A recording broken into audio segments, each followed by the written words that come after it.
Leto 2024 pričakujemo na Pomurskem sejmu optimistično, čeprav seveda se soočamo z številnimi izzivi, zato imamo tudi mlado ekipo, ki ste jo spoznali, in se bo še okrepila, tako da bomo prav gotovo kos tem novim izzivom.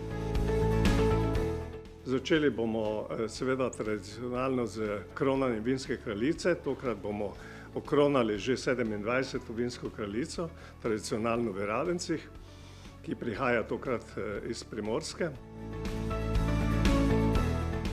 Nadaljevali bomo z sejmom ribolov, ki bo v aprilu. Sem že omenil, da tukaj imamo zdaj zelo pomembno udeležbo Lovske zveze in Ribiške zveze Slovenije, tudi pogodbe sklenjene, tako da smo v fazi, ko pač iščemo razstavljavce in seveda strokovne vsebine.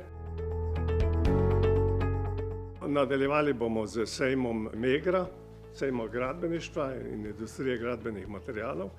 Tu glavno pozornost namenjamo izobraževanju.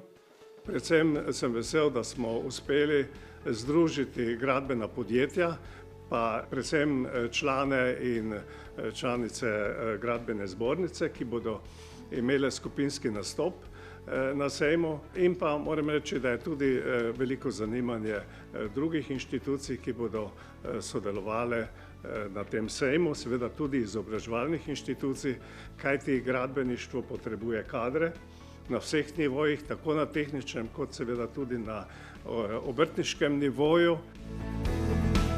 No in seveda čaka nas za konec še 62. Agra. Mi imamo v okviru sejma Agra kar 9 kategorij različnih ocenjevanj. Letošnja država partner je Bolgarija.